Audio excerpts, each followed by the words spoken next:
Hi, everyone. Well, welcome back to the Uncharted Leader. I'm Kylie Stone, your coach in creating a brand new paradigm of leadership. Today, we are going to be talking about the power within, and it gives me enormous pleasure today to invite in Cleveland McGhie, who is in the process of writing a book specifically about this, and more importantly, his view on the power within being infinite. Before I jump into straight into getting into talking to Cleveland, I just want to kind of just give you some background.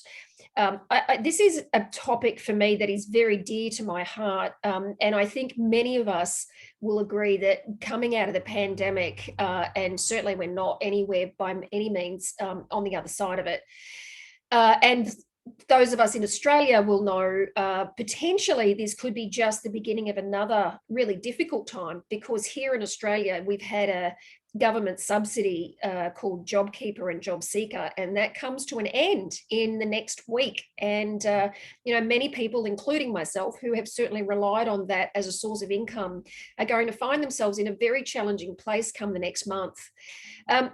So why this topic? Well, one of the things that I discovered even for myself back in 2010, actually, when I was in a leadership position, it's actually one of the very reasons behind this podcast, was I had 3 kids under 3 years old, and I was in a leadership position. The print media industry was in the peak of disruption, restructure is happening, and you could say, it really was the pandemic crisis for me in my personal life. And coming out of that, the thing that I had discovered for myself is that profoundly, it's one thing to say that the external circumstances, are not any, don't actually determine our experience of life, and that it's our reaction to it that matters. It's one thing to say that, but, as neuroscientists have clearly pointed out, there is no free will in our brain, and our brain will have a reaction, whether we have a say in it or not. And so for me, the discovery was absolutely that it takes doing the work on discovering who we are and having some compassion for ourselves, for us to actually find that we're able to be, not just be resilient, like as in tough resilient, but actually to be compassionate, to experience joy and fulfillment and connection and creativity and all the things that we want in life. It actually really does take that kind of journey of discovery within, and to realize that it really does take that work. So, I think having this conversation with Cleveland today is just perfectly serendipitous. And so I just want to give you an intro to who Cleveland is. So Cleveland is an Aboriginal man raised in, and these are the things that I really struggle with. So in fact, actually, you know what, Cleveland, I'm going to give you the opportunity to do the introduction, because, it's easy for me when I say who I am and my background and where I'm from as an Aboriginal woman. But I got to tell you, I really struggle when it comes to doing the same for others. So I tell you what, how about we let you do that part, and then we'll get stuck into the conversation. Yeah, fantastic. I'm more than happy to take that over, I guess, and introduce myself. For me, myself, I'm an Aboriginal man or young person still that was actually raised on the Dharawal community. So that's the area of the Illawarra.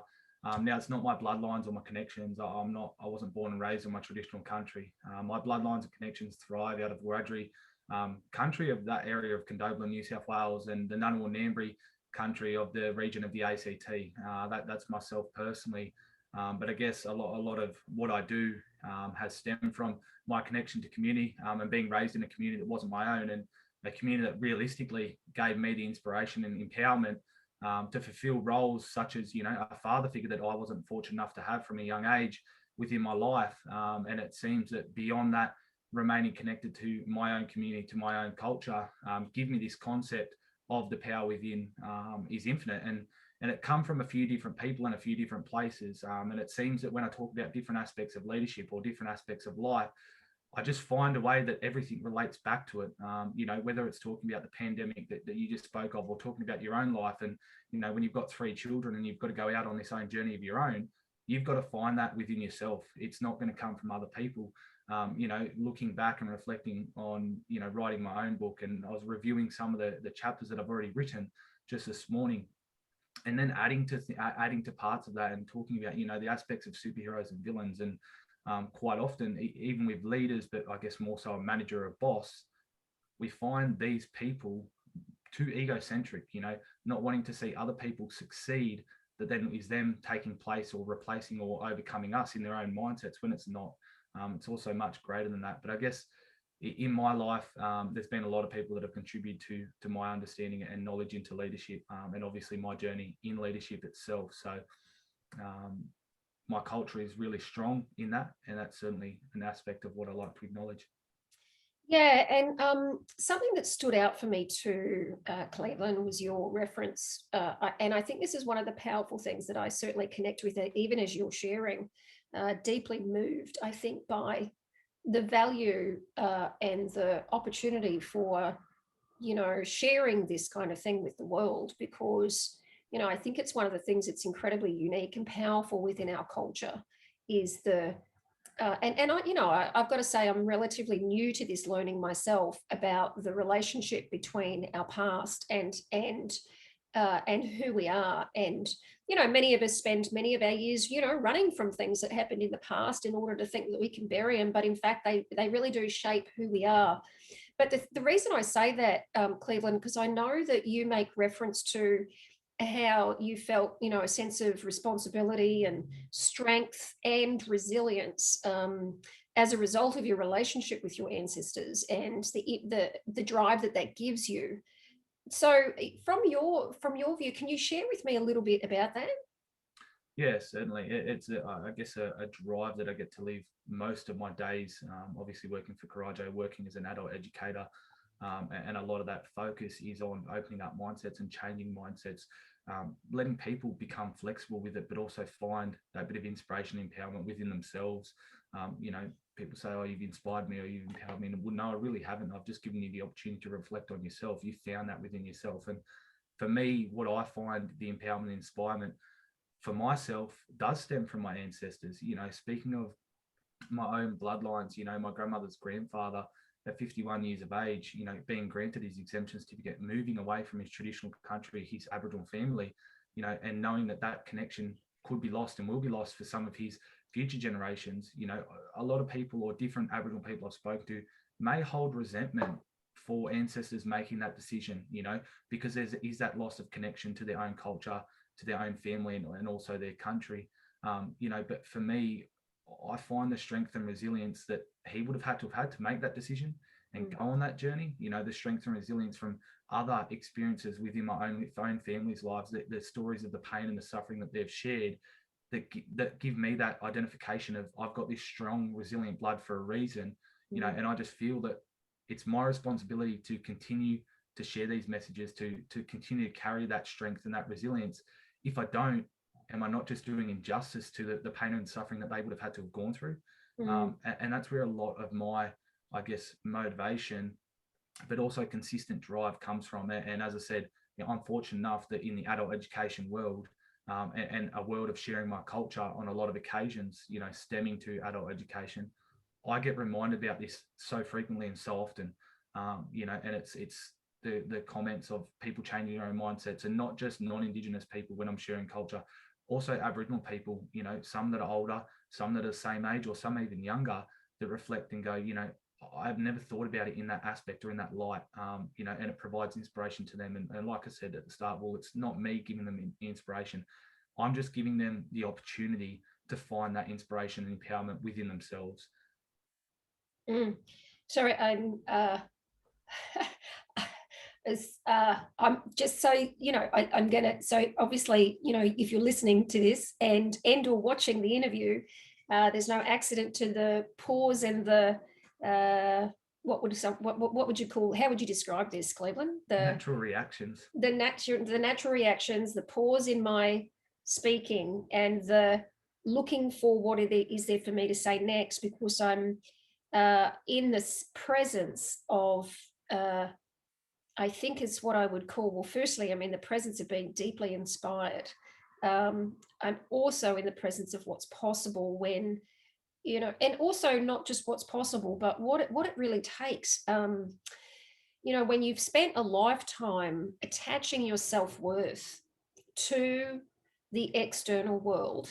And, you know, Cleveland, you know, for me personally, you know, I was not, you know, like you, was not raised young country. You know, down my bloodline was stolen generation. So, you know, I've been raised ever since, you know, I came into this world in a Western world, right? So I was raised in a way that was very much attached to the external world. You know, all of my worth came from, you know, the job I got, the clothes, the study, the education I did, the car I drove. Like really, if I really look, all of my sense of worth, power, strength came from that. And it wasn't until, like you say, you know, when I reflect on actually leaving that environment, that I actually confronted that none of it was real, and I had to try to find it. And I bring this up because I don't, you know, it's not all unicorns. It's not all rainbows and unicorns. The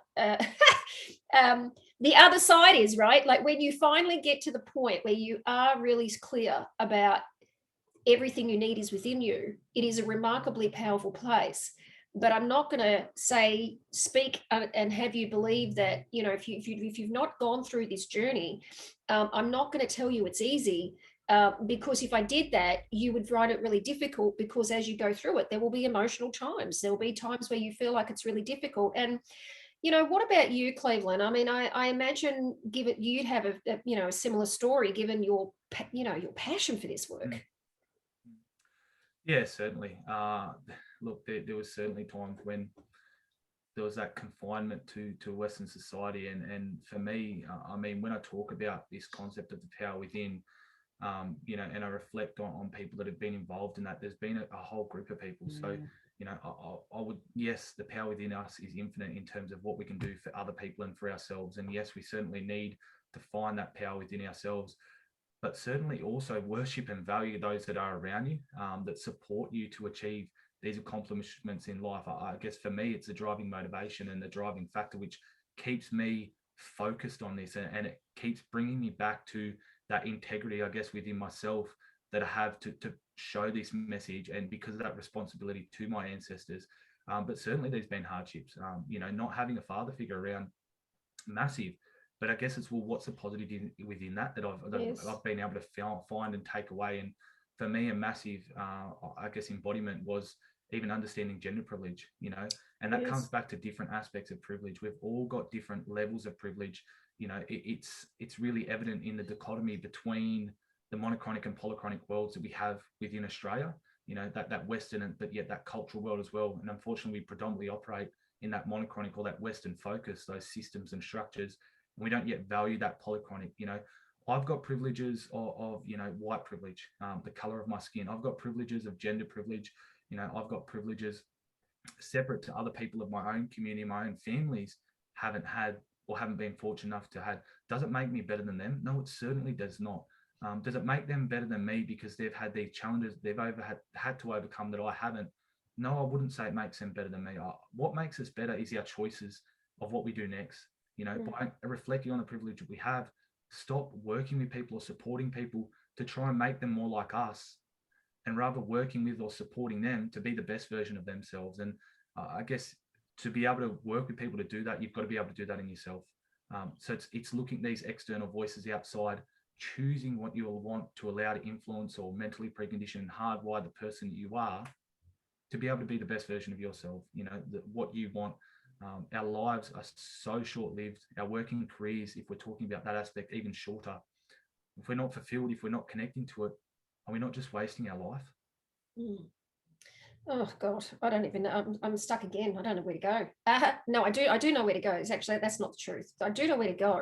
There's just so much in what you said that I'm, again, deeply moved by, and that I would like to talk to you about. And firstly, I want to go back to something that you said, but while it's hot on the top of my tongue, the one thing that I do want to rant about, and I'm ranting about this not as a judgment out there, but in having been through this and being in it for myself, and that is that there's a point, even though we're talking about doing the work, right, like to look within to find an acknowledgement and a place where we can find, let's just call it love for who we are and real compassion for that, right?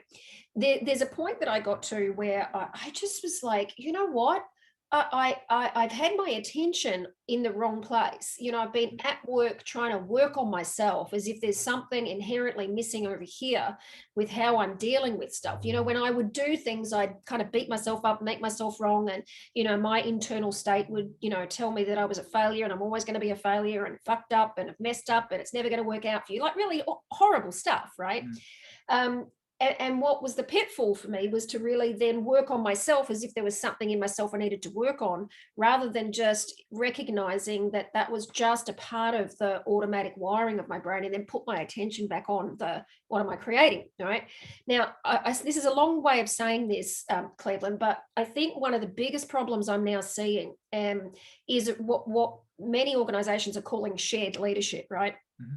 How do we all align on a vision and a purpose and etc. And I'm like, you know, I think the big thing that's missing for me is, you know, I think we need to stop actually focusing on our opinions and judgments of who people are.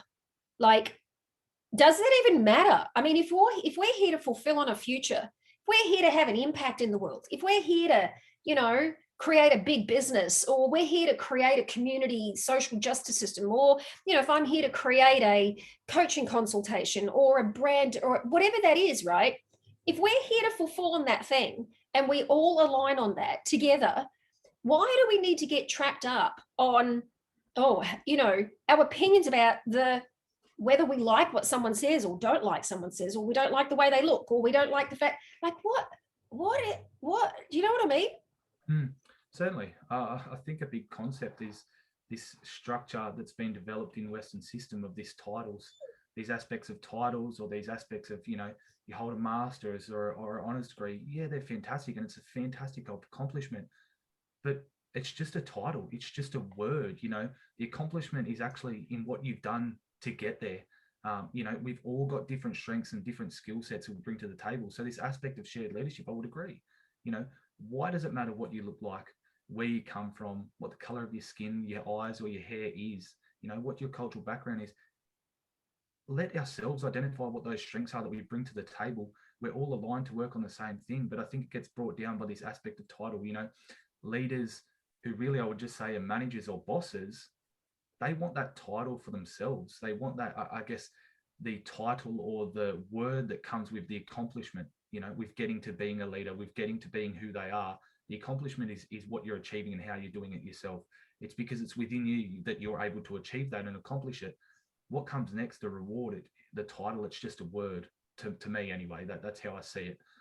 You know, you think back to people like Dave Unipon, depending on how you pronounce his surname. You know, all these inventions that he achieved with little to no recognition, with little to no remuneration or support behind what he achieved. Did he stop doing it? Did he stop accomplishments? No, he didn't, because it wasn't just about him. It wasn't wanting the title. It was much more than that. You know, it's these real world superheroes that don't wear capes. Yes, you've got your people like your Nelson Mandela's, you know, that did get that title, that did have that name to them, you know, that was glorified as superheroes, real world superheroes. But yet within Australia, why didn't that happen at the time for someone like Dave Unipon?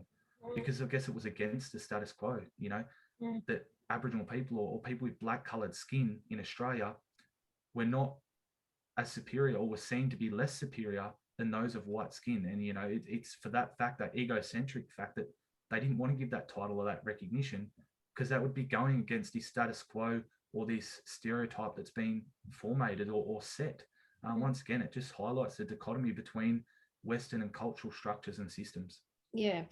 In fact, that's a great transition, actually, because I'm reminded specifically of the difference that occurs, certainly from our background. You know, in an organisation, or certainly in Western society, there does seem to be a lot of attachment to, you know, even if we look at simple introductions, right, Cleveland? So, you know, in Western society specifically, most people will introduce themselves in terms of what they do as a job.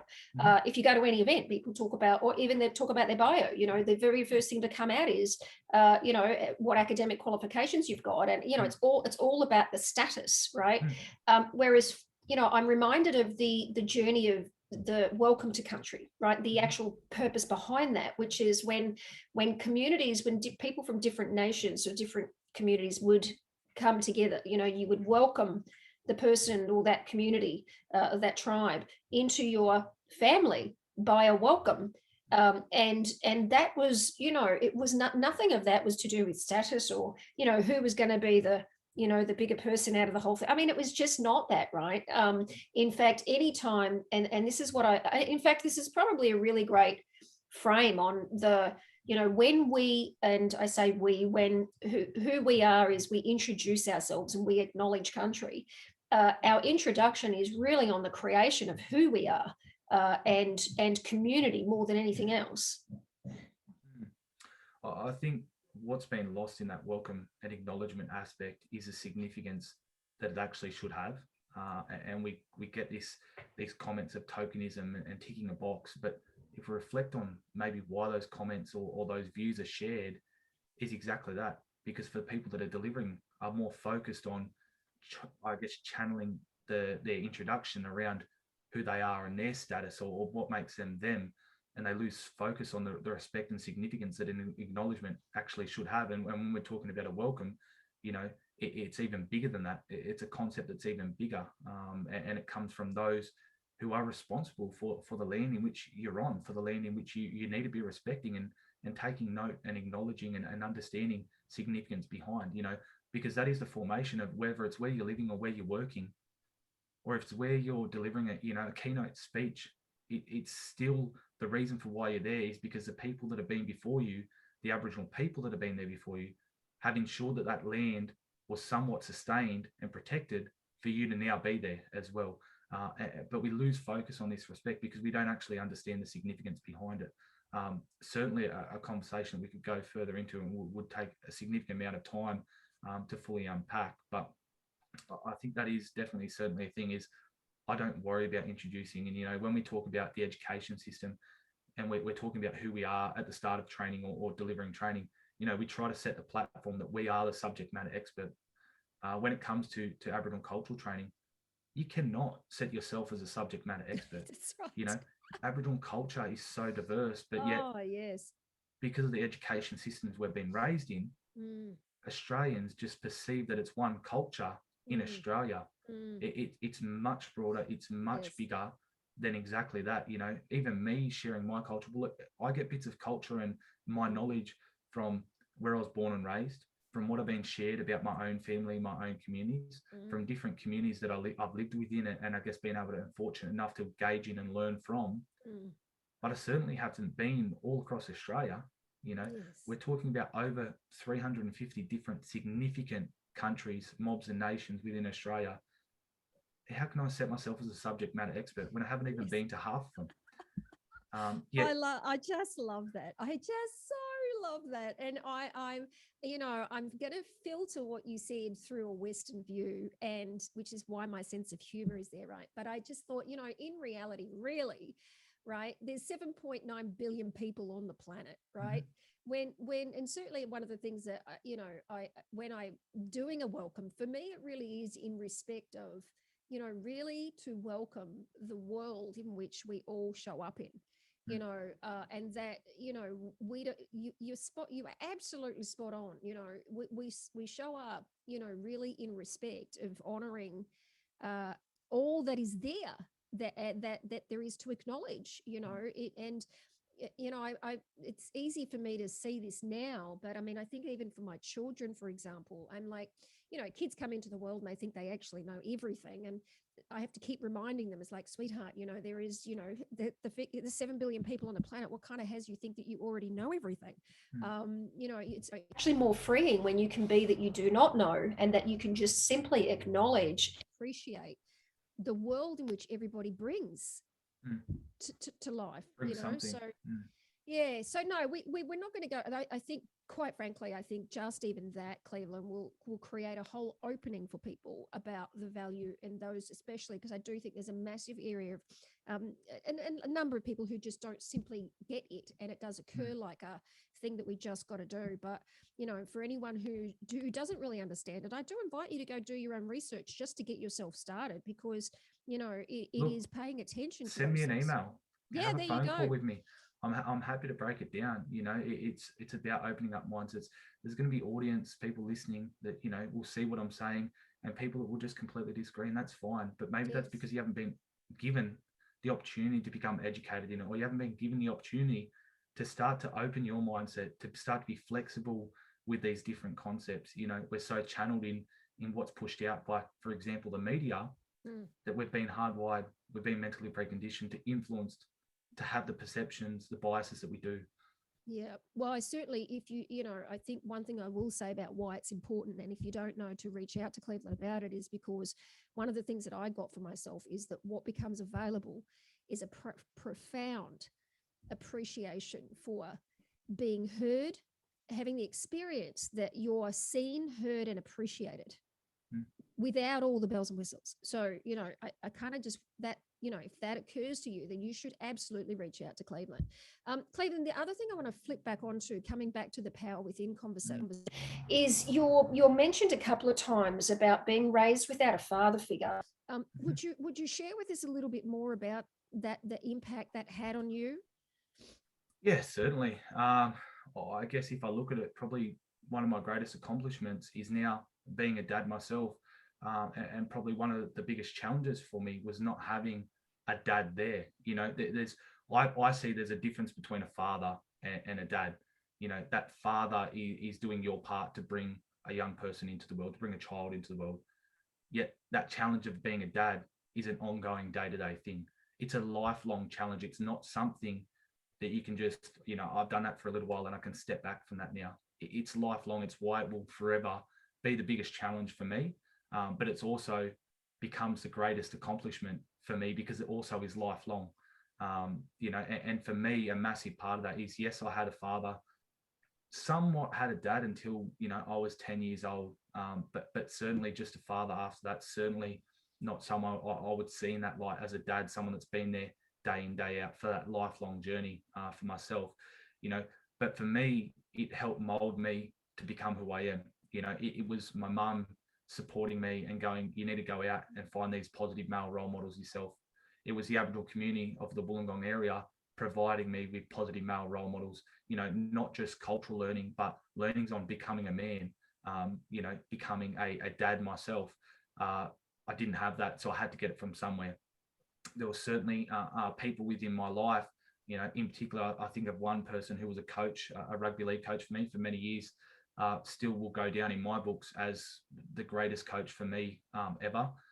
We talk about this GOAT status, in NRL or rugby league. Certainly he wouldn't have the GOAT status by everyone, but in my books, he's certainly the GOAT of coaches. And it was his ability to connect with his players on individual levels, knowing his players different and how he had to work with players to get the best out of them.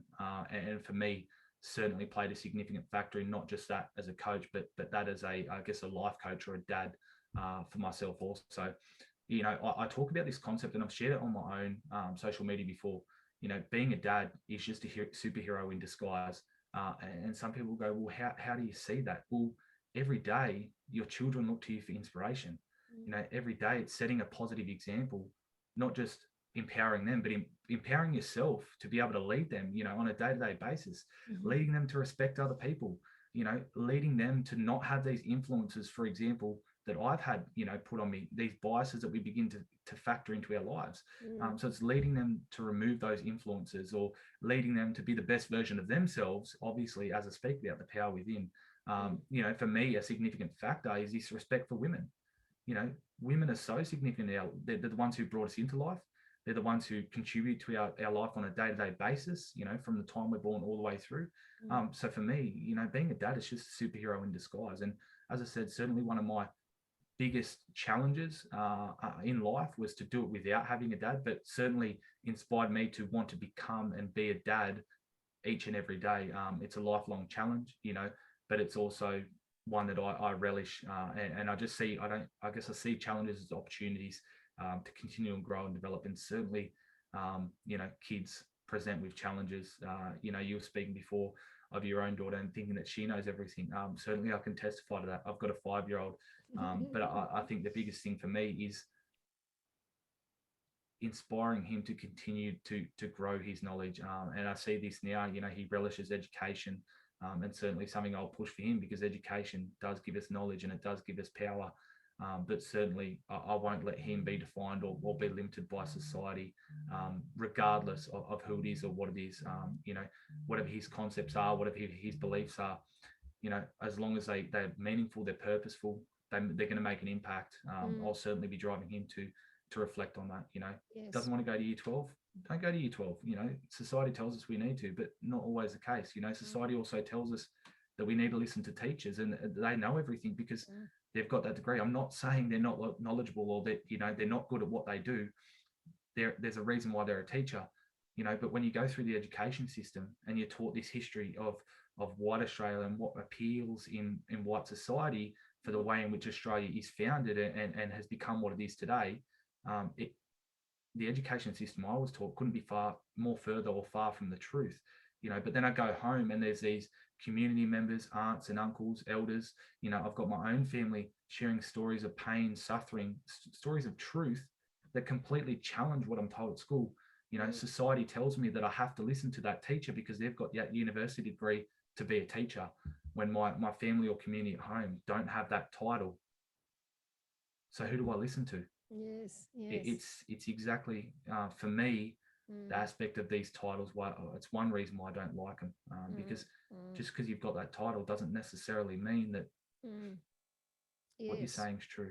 Yeah, absolutely. So I just want to pick up on something that you did mention earlier, and I now recall, when we first connected, you were talking about your journey to where you got to before you even got to this point, right? And doing what you're doing, and I think even before I discovered that you were doing what you are today, I was mesmerized, I think, by how much you've already accomplished when you came out of school and your journey today. And you did mention before about the rugby league. You were playing rugby league before you. Is that correct? Yeah, so I guess rugby league was what took me away from my family and the Dharawal community at the age of 16. Moved to Canberra, connected with some family down there, and started to begin to connect with different community members and learn more, I guess, about my culture through those people also. I had time working across many different disadvantaged sectors, education, working with Indigenous students. Statistics show the most disadvantaged in Australia.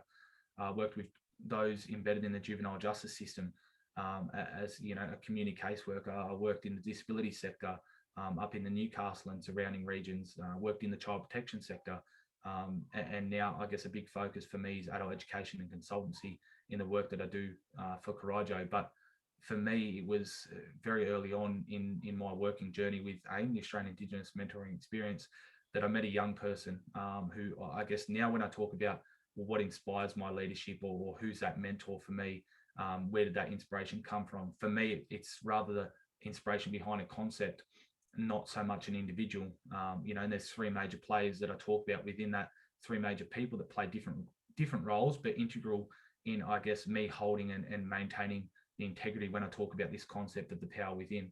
I've got the foundation setter, the establisher, and the driver. They all play different roles. They all come in at different times, and they're all different people.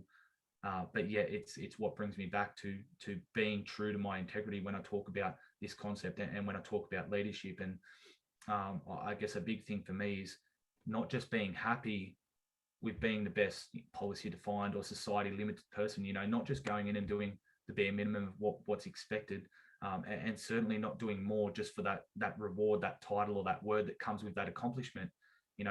For me, it was about doing this because it was something that mattered. It was something that I felt needed to be done, and it was a responsibility to me, to my ancestors, but also the next generation, to make sure that when our ancestors and our elders that continue to fight and lead our communities now are gone, there's someone there taking that baton. When I'm gone, there's someone else taking the baton, and then they're passing those learnings back down onto the next generation also.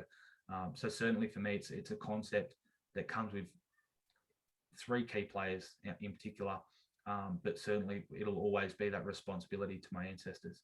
Mm. And what took you out of your football career? So was it a career? Did you play elite level? What was the starting ground there? Yeah, look, it was somewhat semi-professional, and in my earlier days, it was to what they called NYC or under 20s, and that journey was with the Canberra Raiders. For me, what took me out of it was probably a mixture of things, losing two of my pops in my life in a short period of each other, and needing to be back home, making connection back to my own family, making sure that I could support them, not just emotionally, but be there physically, somewhat financially as well. Returning home, being, I guess, classified as behind the eight ball or at the bottom of the pecking order. Then politics come into play with sport, and it's not just rugby league; it's across all sporting codes and even across workplaces. And working careers, there's always politics involved. So I stepped away for a few years. I had an inspirational coach that sort of kept me connected to rugby league. I went on a bit of a journey, got back connected. Had a manager reach out and took me under the wing, and I guess was looking for opportunities. So I did become reconnected. It was, as well as family and taking me to Newcastle, there was also that opportunity that if I was to go there, something would open up and reconnect me back into a semi-professional sporting level. So I spent 12 months in Newcastle, semi-professional. So with the New South Wales Cup squad, only played a couple of games, some trials, was only there for 12 months, and there wasn't that extension for me. An opportunity and door then opened up with the Bulldogs, which is part of what brought me back to Sydney. Came back to Sydney. I still do have that connection to the Bulldogs. I was on a training trial and then I guess got extended to be remaining as part of the New South Wales Cup squad. Unfortunately, then COVID hit, which is, was probably a little bit of a closed door for me. There was certainly an opportunity it was presenting for itself for me to stamp my mark once again within that squad and within that team in hopefully playing consistent football at that level. I'm still connected now through Mounties who still feed to the Bulldogs. So, I believe that opportunity opened up from the efforts and the hard work, and I guess me giving back to the Bulldogs for their opportunity. And certainly there's some great things coming forward this year with football. The door's back up, we're opening and we're playing rugby league again, which is fantastic. And it'll always be part of my life in some way, shape or form. As to, how long I keep connected or wanting to channel that journey, I don't know. I guess moving away from football with the political stuff when I was a lot younger, having some kids of my own, there's much bigger things out there than just playing football. Certainly something I love to do. Certainly if the opportunity presents, I'll take it with both hands. But also, I guess for me, it's about that next generation too. I see so many young Aboriginal players coming through that unfortunately they are either kept by the clubs or they make the decision to leave themselves because that need isn't fulfilled, But once again, a lot of that need, the way in which it's fulfilled in a rugby league setting, is a setting that more aligns to the monochronic or the Western concepts of Australia's society, not so much the cultural way or the polychronic way. And I guess once again, just highlights the dichotomy between the two worlds that we have within a society, and we pretty much mainly value one, which is that monochronic. So do you think that journey for you in particular, I mean, I'm always reminded of often what we find ourselves incredibly passionate or moved by is intrinsically linked to the journey that we end up taking and the pathway. Certainly for myself, that was the case. If I look at my six different schools in 7 years before I'd hit high school, moving around a lot and then lots of different changes and then disruptions. And my first job was in, as a researcher and, crunching numbers to tell stories. And here I am now, as an expert kind of dealing with disruption and transformation storytelling, right? If we were to apply that lens serendipitously on your life, as you were talking about that story of your transition, to leaving home to go and play, under 20s with the Canberra Raiders, then up to Newcastle, and the constant hitting a point where you were passionate about something and playing for something, and then then it didn't necessarily transpire, and then you moved on again, and threefold over you were sharing about that, and I was just left with that question called, is that part of the serendipitousness of your journey when you talk about the power within? Because I don't know, it occurs to me like one would want to be pretty resilient and have some pretty clear values that the that your strength and power comes from you, not just from the opportunities that you were presented yourself with. Yeah, certainly. Certainly a massive part of it, and I think about probably why I do need rugby league in my life in some way, shape or form. And I think it'll certainly always be like that, because it's, I guess, when I talked about the three major players of this concept, the power within, it was the basis of the foundation center. It was that coach of mine that showed me, regardless of my talent, being the best in the room or the best on the football field, the football coach saying that it's not about that awards, the accolades, that title of being the best player in the team. It's about what you're doing for those around you. When you're the leader, you're the captain of the side. It's about what you're doing for those around you. It's not about yourself or your own accomplishment.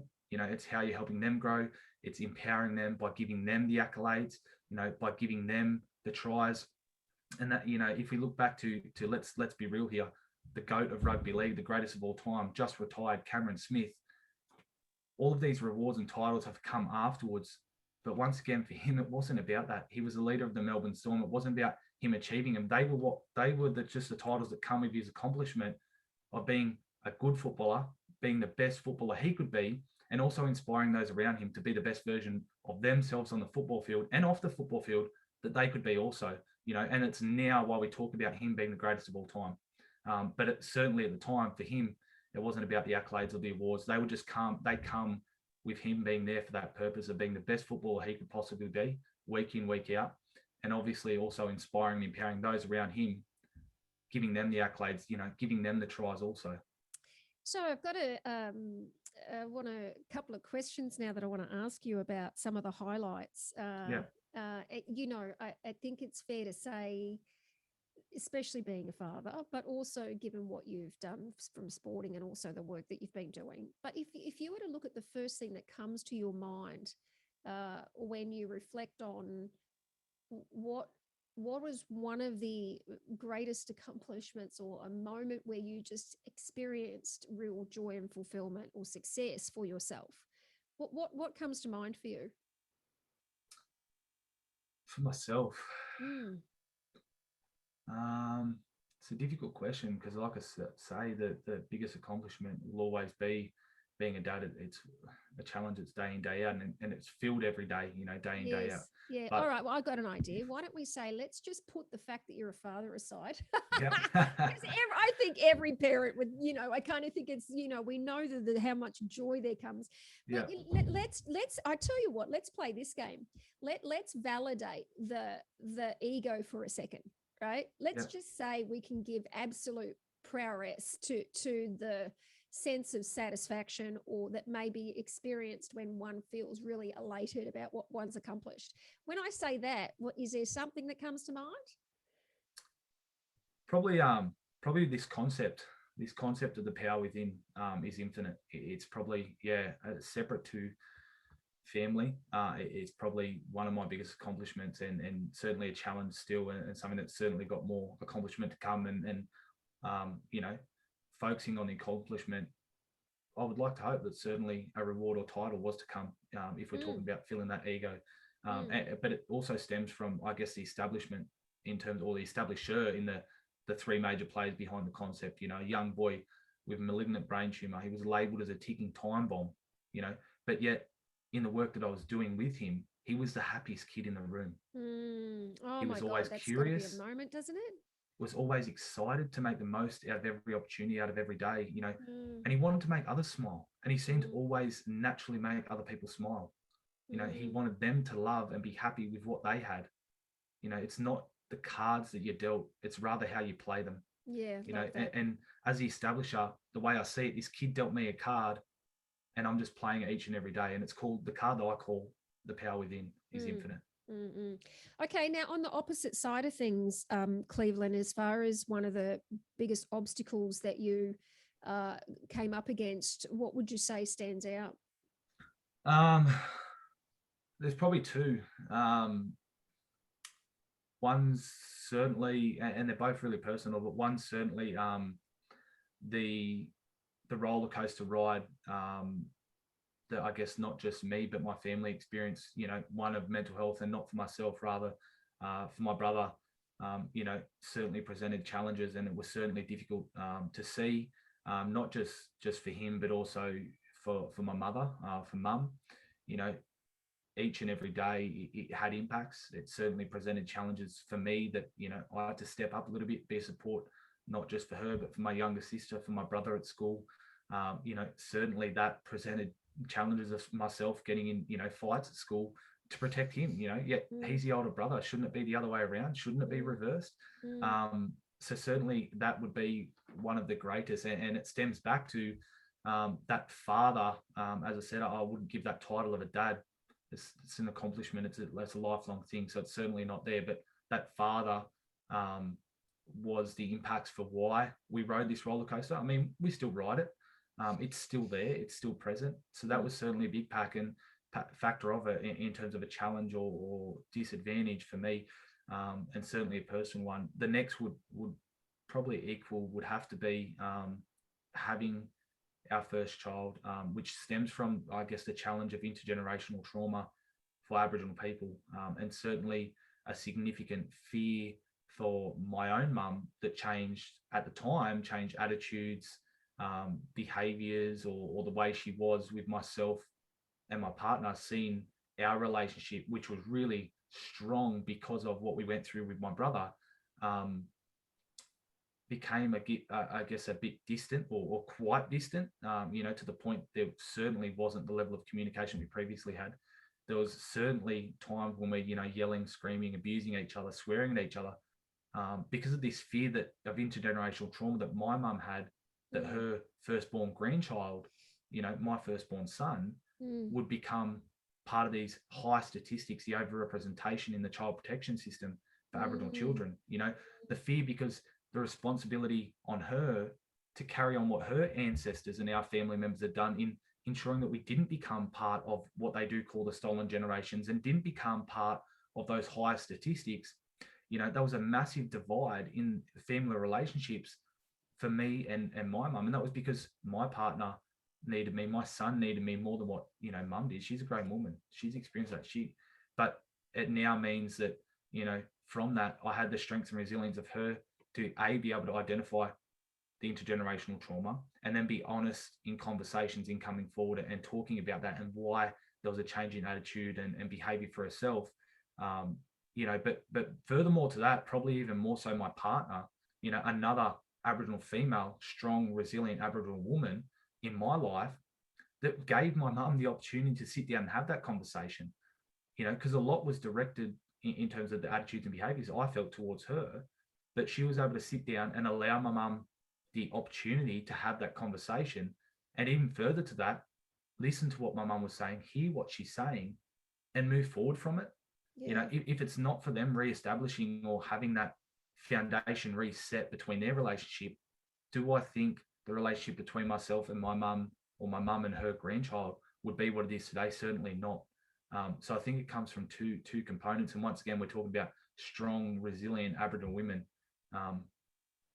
Wow. Quite ironic that we don't value it enough in society today. I know, right? Wow. I mean, God, there's a whole can of worms in that one, Cleveland. You and I could do an entire series on that conversation.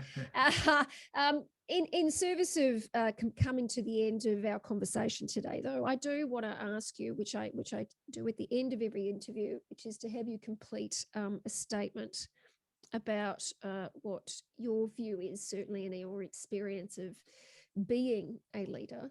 So simply just complete the sentence for me. A leader is someone who puts their neck on the line because it's for a purpose, something that matters. They don't just sit back fearful of the systems or the structures that have been placed to take control of ourselves. I guess it's being the leader that you're actually waiting for. What was that first part? The putting your what on the line?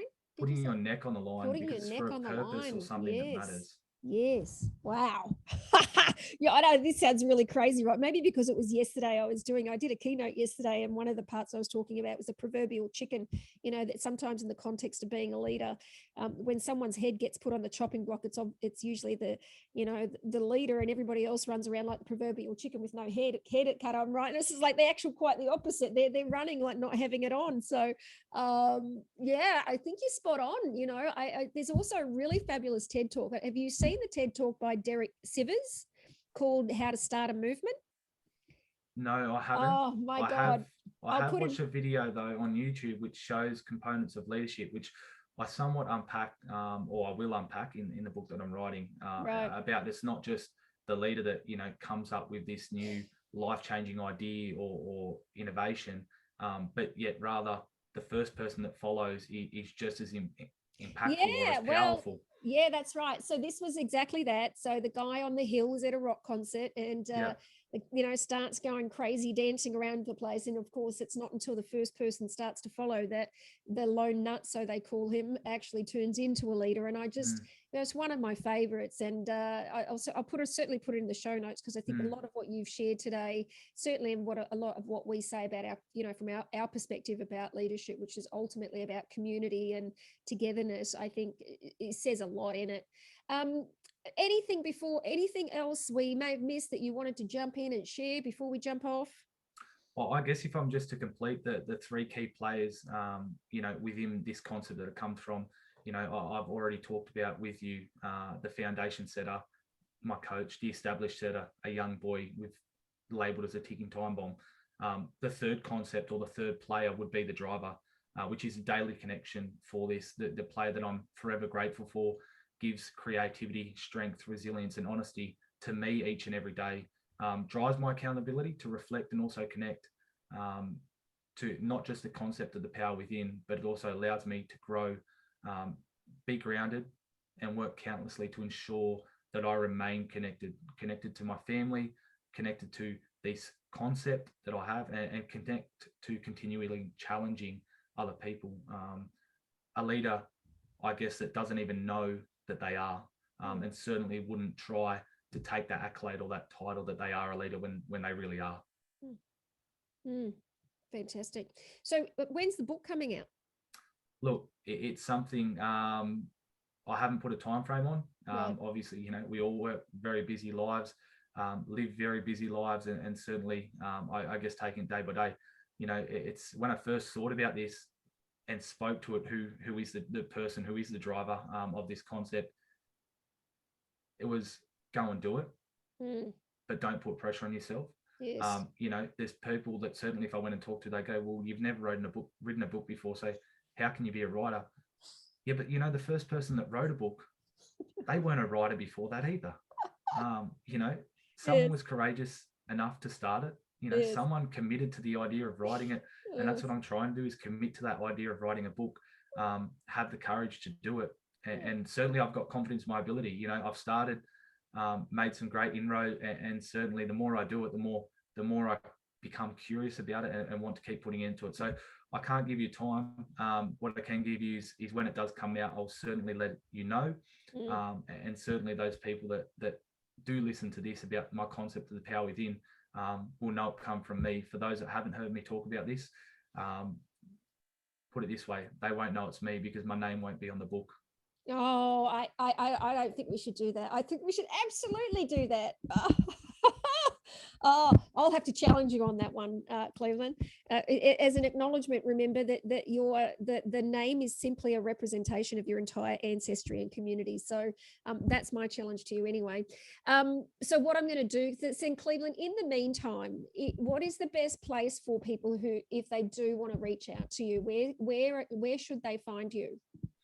Certainly LinkedIn. Okay. When it comes to other platforms of social media, I somewhat try to keep that engaged in my personal life. I try to keep it a little bit or somewhat separated. Yes. And LinkedIn is certainly, I guess, where I channel a lot of my leadership, a lot of what I do. And certainly the other aspect of connecting with me would be through Coraggio and the work that we're doing there. As I said, I'm happy for people send me an email, pick up the phone and give me a call. And a great way or a quicker way of getting in contact with me would just be going straight to Karajo and checking out the business there and what I do, and they'll be able to put you straight in contact with me. So fantastic. Well, we'll put the link to your LinkedIn profile into the show notes and have people reach you there, which I totally agree with you. I think, in terms of keeping the context simple, I'm certainly, one for trying to keep myself off as much social media. And I mean, God, there are now so many more new platforms coming out. It's like ridiculous. One needs to simplify one's life, right? Mm-hmm. So listen, thank you so much for joining me today. Really, it has been incredibly heartwarming for me. I mean, many times through the conversation we've had today that I found myself welting back in the tears, profoundly connected to, just inspired by who you are, what you've done for yourself and your commitment, and the commitment that you've got, and really into being a contribution. So really thank you for being here, and for also being opening and sharing your story. No worries. Thanks, Kylie, for obviously giving me the platform to do so, and share a bit of my passion and certainly the driver behind it, and grateful for the experience, and hopefully, even if it's one member of your audience that listens and opens up their mindset, wants to be a little bit more flexible, then I think we've job achieved. Absolutely. Thanks again for joining us, folks.